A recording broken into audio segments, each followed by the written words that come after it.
Assalamualaikum warahmatullahi wabarakatuh. Saya Selmi Nabila Amsyah Asanafi, NIM 1914001 akan menjelaskan materi tentang operasi hitung campuran. Berikut adalah penjelasan saya. Halo, Assalamualaikum warahmatullahi wabarakatuh adik-adik. Hari ini kakak akan menjelaskan beberapa sifat yang ada di dalam sistem penjumlahan aljabar. Yakni ada apa saja ya? Oke, ada beberapa materi yang ada di dalam sistem aljabar, khususnya di dalam sistem penjumlahnya. Yang pertama adalah sifat komutatif, yang kedua ada sifat asosiatif, dan yang ketiga ada sifat distributif. Kira-kira apa ya sifat-sifat ini? Coba kita telaah.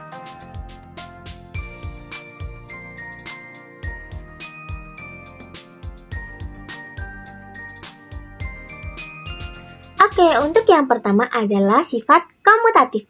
Sifat komutatif merupakan sifat pertukaran, di mana kita bisa menukar tempat dari dua bilangan yang ada, tapi harus memenuhi syarat dari pertukaran itu sendiri dan juga letak antar bilangan itu juga, agar hasil dari bilangan yang kita operasikan hasilnya tetap sama. Dan sifat komutatif ini hanya dapat digunakan di dalam sistem penjumlahan dan juga perkalian. Contohnya adalah seperti rumus di atas.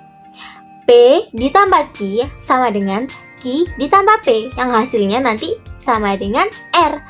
Di dalam hal ini artinya ketika dua bilangan ini kita tukar posisinya, maka akan tetap menghasilkan hasil yang sama.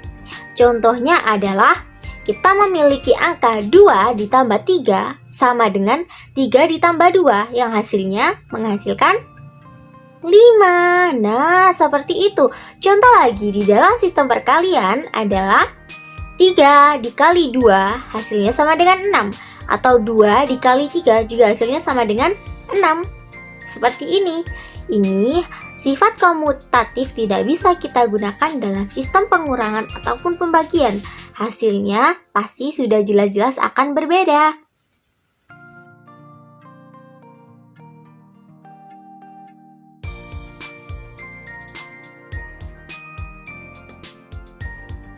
Untuk operasi yang kedua merupakan sifat asosiatif atau sifat pengelompokan.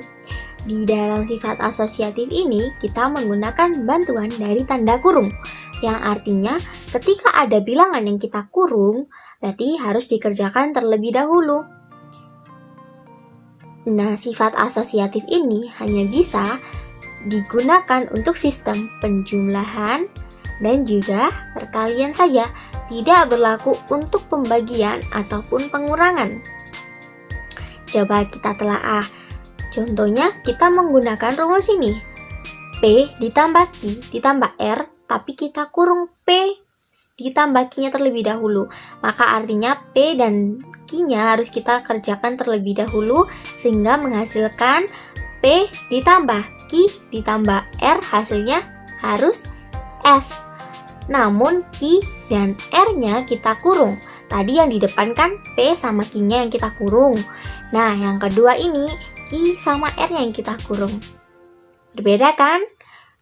Pengerjaannya atau urutannya berbeda, tapi hasilnya tetap sama. Contohnya adalah sebagai berikut. Oke, sekarang adalah contohnya. Semisal kita memiliki 4 ditambah 7 ditambah 2, namun 4 ditambah 7-nya harus kita kurung. Artinya dia harus dioperasikan terlebih dahulu atau dihitung terlebih dahulu, baru ditambah dengan 2. Sama halnya seperti 4 ditambah 7 ditambah 2, kemudian yang dikurung adalah 7 ditambah 2-nya, baru kita operasikan dengan angka 4-nya tadi. Coba kita hitung 4 ditambah 7, hasilnya adalah 11. 11 ditambah 2 hasilnya adalah 13. Kemudian yang belakang adalah 4 ditambah 7 ditambah 2, namun 7 ditambah 2-nya harus didahulukan. Artinya 4 ditambah 9, hasilnya sama dengan 13. Oke, hasilnya sama bukan? Ini merupakan sistem asosiatif. Sama halnya dengan perkalian, kita memiliki angka 1 dikali 2 dikali 3, hasilnya pasti sama dengan 1 dikali 2 dikurung terlebih dahulu baru dikalikan 3, atau 1 dikali 2 dikali 3, 2 dan 3-nya dikalikan terlebih dahulu. Hasilnya sama-sama akan menghasilkan, iya betul, 6.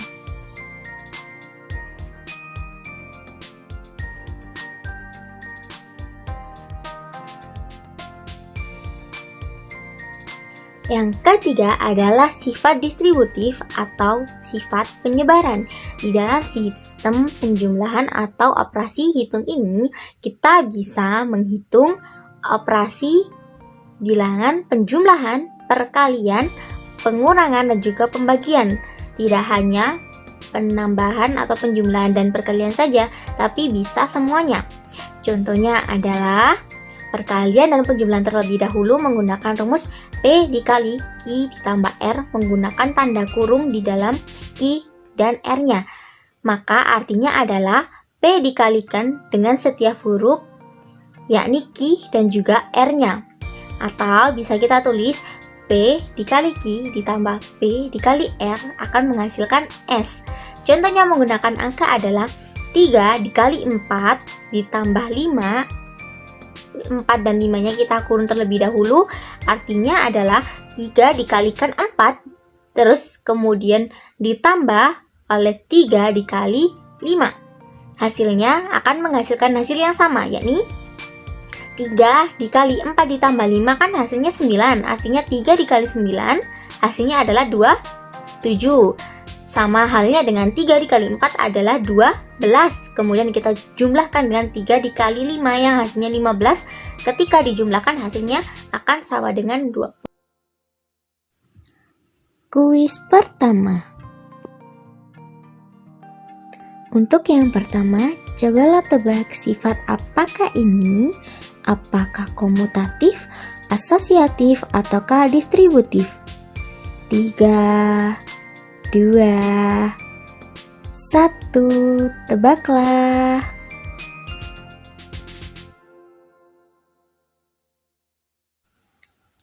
Sekarang, setelah kamu tebak sifat dari penjumlahan di atas, coba tentukan hasil dari sistem operasi penjumlahan di atas.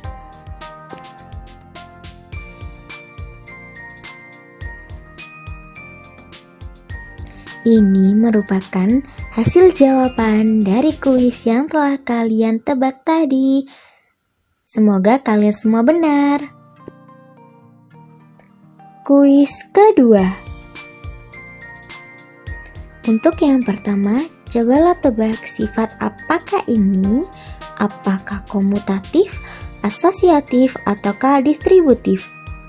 3, 2, 1, tebaklah.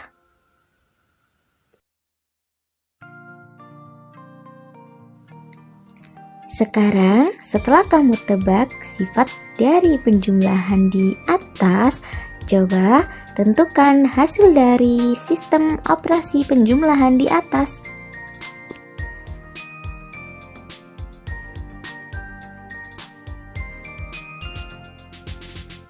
Ini merupakan hasil jawaban dari kuis yang telah kalian tebak tadi.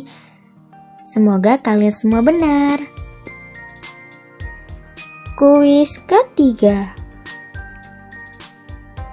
Untuk yang pertama, cobalah tebak sifat apakah ini? Apakah komutatif, asosiatif, ataukah distributif? 3, 2, 1, tebaklah.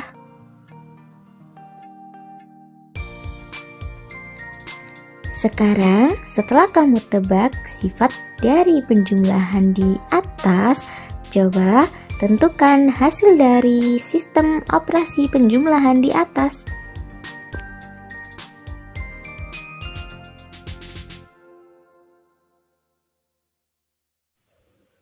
Ini merupakan hasil jawaban dari kuis yang telah kalian tebak tadi. Semoga kalian semua benar. Oke, sekian pembelajaran hari ini. Semoga menggembirakan dan bermanfaat. Wassalamualaikum warahmatullahi wabarakatuh. Dah.